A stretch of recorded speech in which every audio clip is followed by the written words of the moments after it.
Breaking news.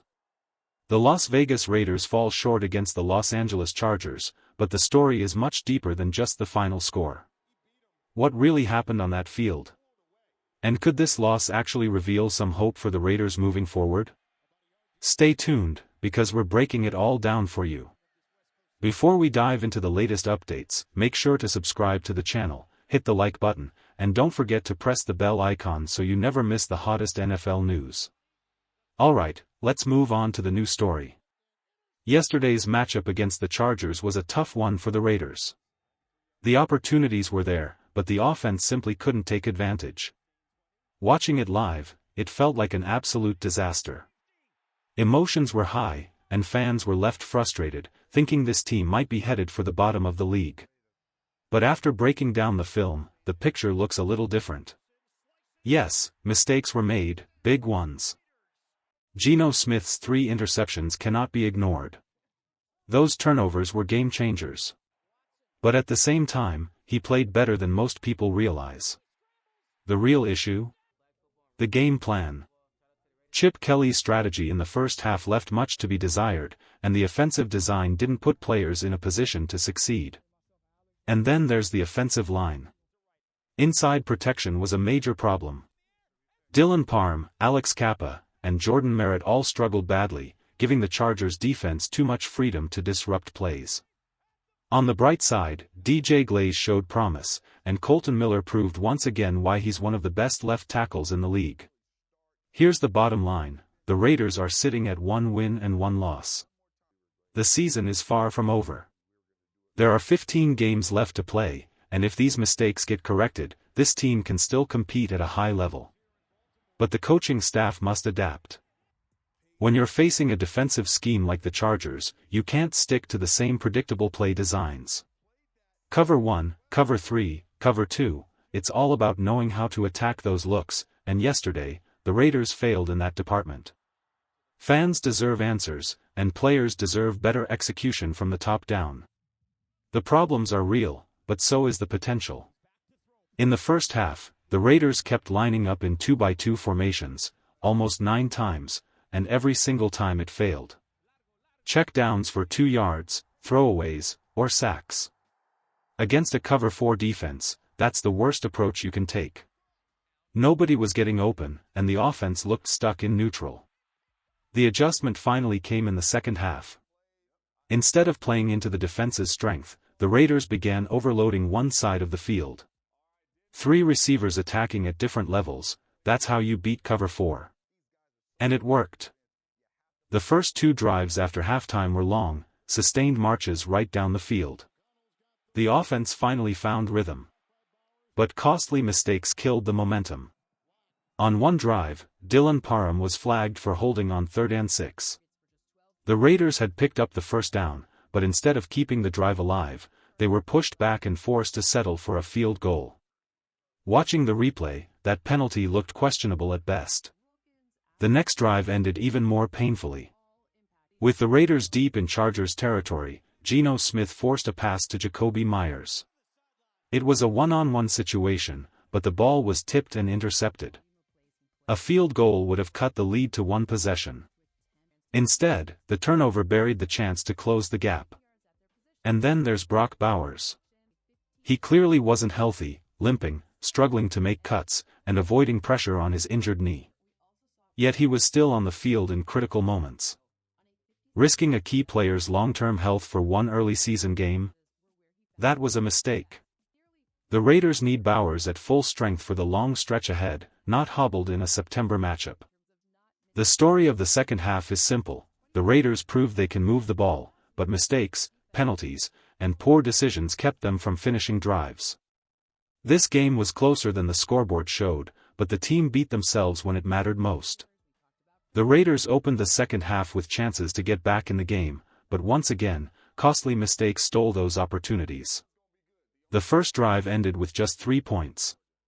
The second drive, an interception in the red zone. And on the third drive, facing a crucial 4th and 3, the play was designed for Brock Bowers. But with his injury slowing him down, he couldn't plant cleanly, and the timing was off. Geno Smith had no choice but to scramble, and he was sacked. Another drive wasted. This was the story of the night. The Raiders consistently moved the ball, but they kept shooting themselves in the foot. Penalties, turnovers, and poor protection turned promising drives into empty possessions. Geno Smith is taking plenty of blame, but the truth is, it wasn't all on him. The offensive line broke down repeatedly, especially on the interior. Dylan Parham, Alex Kappa, and Jordan Merritt combined for far too many lost snaps. And those breakdowns cost the Raiders explosive plays. One example stands out: Trey Tucker burned his man deep. It should have been a touchdown. But Geno couldn't step into the throw because Parham was shoved straight back into him. Instead of 6 points, it turned into nothing. Later, Dante Thornton had separation too, but the same problem struck again: no room for the quarterback to step up. Meanwhile, the decision to keep a clearly hobbled Brock Bowers on the field only made things worse. He wasn't able to create separation, and yet the offense kept leaning on him in critical spots. That gamble backfired, and it raises serious questions about the coaching staff's judgment. The bottom line: the Raiders had opportunities to swing this game. The defense gave them chances. The receivers created space. But between an injured star, a shaky interior line, and self-inflicted wounds, Las Vegas let a winnable game slip away. The biggest problem for the Raiders against the Chargers wasn't talent at the skill positions, it was the offensive line, and more specifically, the interior. Time and time again, they collapsed when it mattered most. Dylan Parham struggled badly.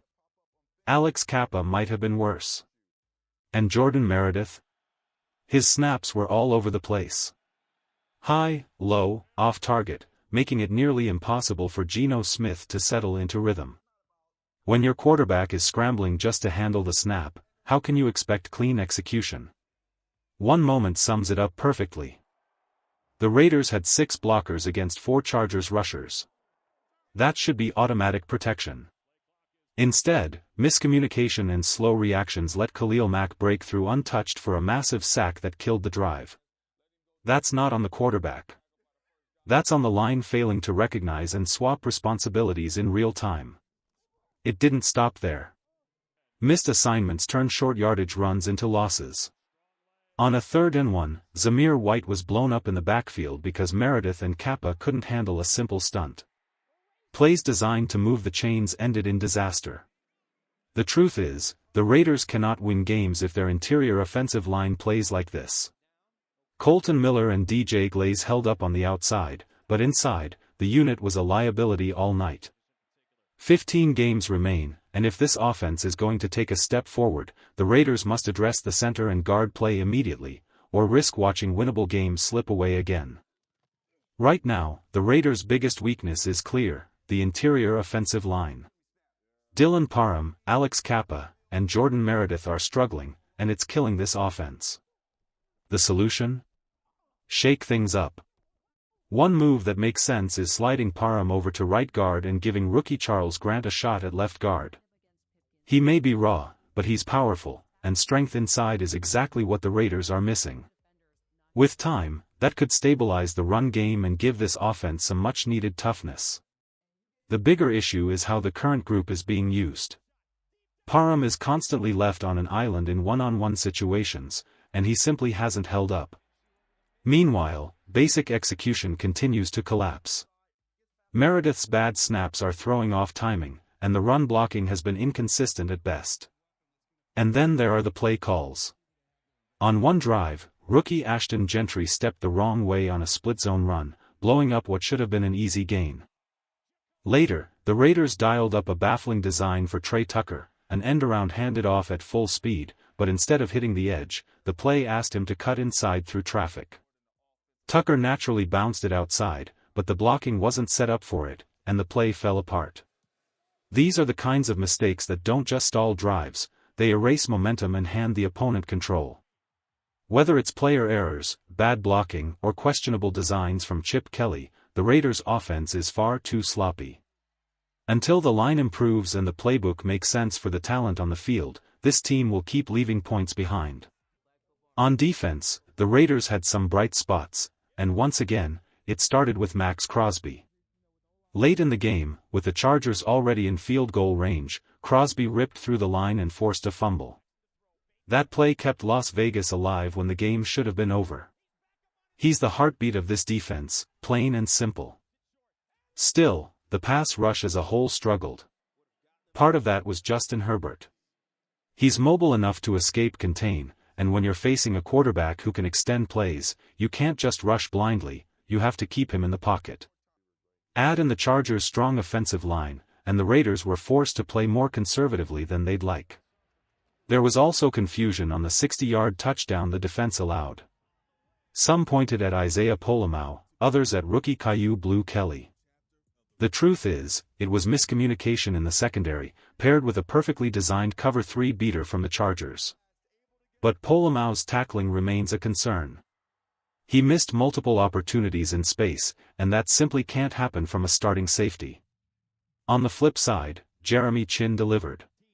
He made a huge goal line stand in the third quarter, blowing up 2 straight runs to keep points off the board. He also had a key pass breakup on third down early in the game that forced a field goal. Performances like that show why the Raiders brought him in. He brings physicality and energy this secondary desperately needs.